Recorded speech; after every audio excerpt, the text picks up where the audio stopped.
आज हम एक ऐसी किताब पर बात करने जा रहे हैं जो शेल्फ पर रखी एक किताब से कहीं ज्यादा है। ये अपने आप में एक घटना बन चुकी है। हम्म। पॉलो कोएल्हो की द अल्केमिस्ट। मतलब दुनिया भर में करोड़ों कॉपियां बिकी हैं और शायद ही कोई ऐसा हो जिसने इसके बारे में सुना ना हो। बिल्कुल, और यही बात इसे और दिलचस्प बना देती है। कहानी अगर देखें तो बहुत सीधी सादी है। एक गडरिया लड़का है जो खजाने की तलाश में निकलता है। हाँ, बस इतनी सी। लेकिन इस सरल सी कहानी ने इतने लोगों को छुआ कैसे?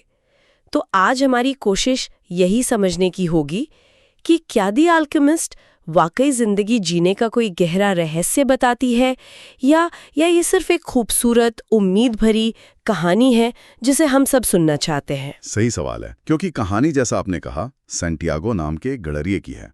स्पेन के अंडालूसिया के मैदानों में अपनी भेड़ों के साथ घूमता रहता है, पिरामिडों के पास, कि वहां कोई खजाना छिपा है। और बस इसी एक सपने के पीछे वो अपना सब कुछ छोड़कर निकल पड़ता है। और यहीं से उसका सफर शुरू होता है। तो चलिए इस सफर में जरा गहराई से उतरते हैं और देखते हैं कि इसके पीछे के बड़े विचार क्या हैं। और मेरे ख्याल से सबसे पहला और सबसे बड़ा विचार है पर्सनल लेजेंड का। हाँ, पर्सनल लेजेंड, या हिंदी में कहें तो व्यक्तिगत गाथा।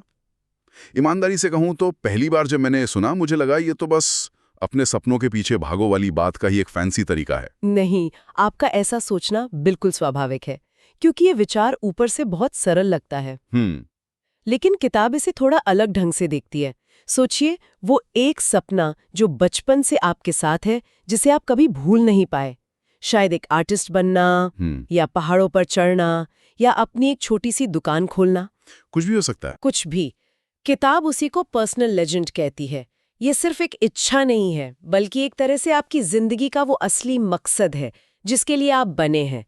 कोएल्हो कहते हैं कि जब हम बच्चे होते हैं तो हमें ये पता होता है, तब सब कुछ मुमकिन लगता है। लेकिन फिर जिंदगी आड़े आ जाती है, जैसे सैंटियागो के मामले में हुआ।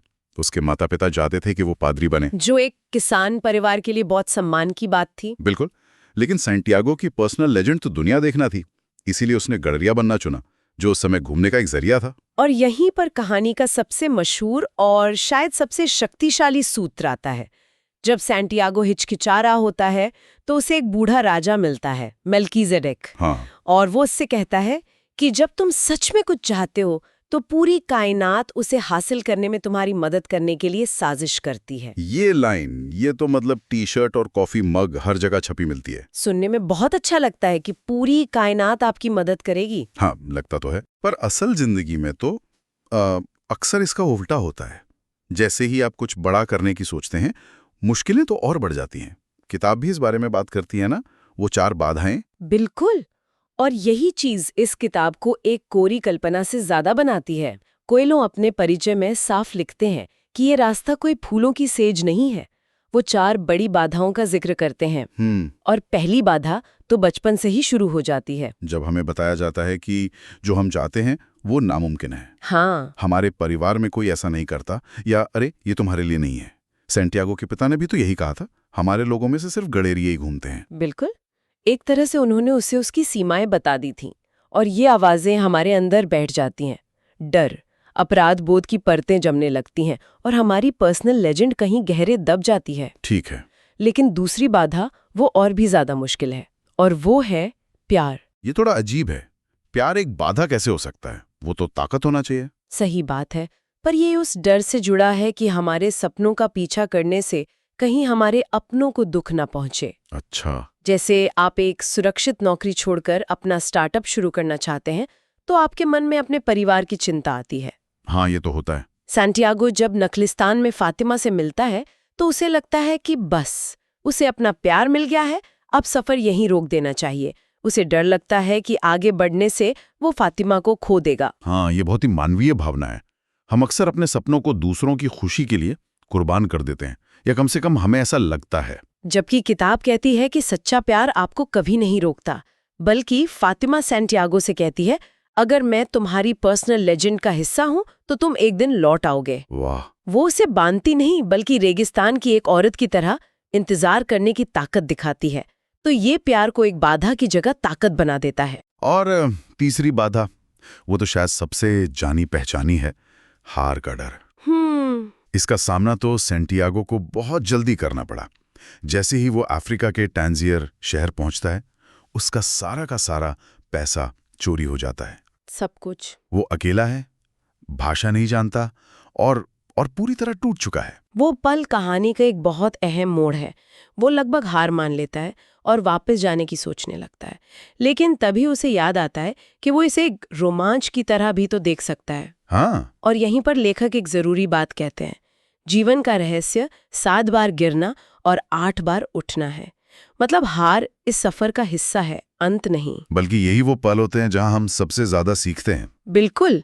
उस चोरी के बाद ही तो वो क्रिस्टल व्यापारी की दुकान पर काम करना शुरू करता है, जहां वो व्यापार और धैर्य के बारे में बहुत कुछ सीखता है। ठीक है, तो पहली 3 बातें समझ में आती हैं, समाज का दबाव, प्यार की जिम्मेदारी और हार का डर।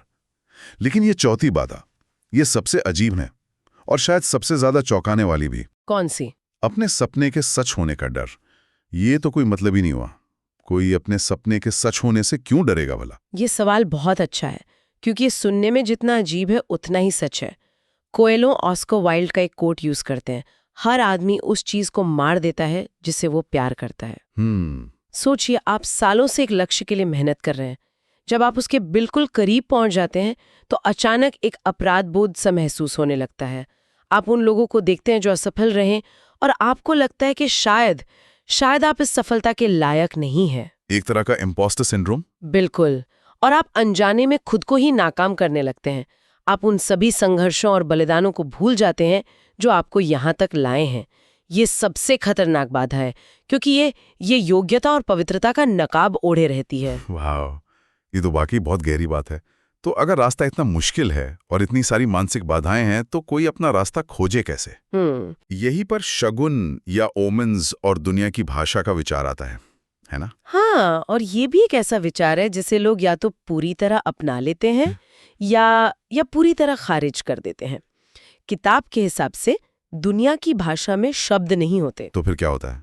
ये अंतर्ज्ञान की भाषा है, संयोगों की, हमारे आसपास की दुनिया में छिपे संकेतों की भाषा है। लेकिन ये थोड़ा खतरनाक भी तो हो सकता है। कोई भी इंसान अपने किसी भी गलत फैसले को ये कहकर सही ठहरा सकता है कि मुझे तो ऐसा ही शगुन मिला था। बिल्कुल। तो एक सच्चे शगुन और अपने मन के वहम में फर्क कैसे किया जाए? किताब इसका कोई सीधा जवाब नहीं देती, लेकिन वो ये बताती है कि ये क्षमता धीरे धीरे विकसित होती है। सैंटियागो इसे पहले अपनी भेड़ों से सीखता है। वो बिना शब्दों के उनकी जरूरतों को समझता है। ये एक जुड़ाव है, एक तालमेल। अच्छा। फिर राजा मेल्किजेडेक उसे 2 पत्थर देता है, यूरिम और थुमिम, एक हाँ के लिए, एक ना के लिए। लेकिन वो भी उसे कहता है कि इनका इस्तेमाल तभी करना जब तुम बिल्कुल उलझन में हो।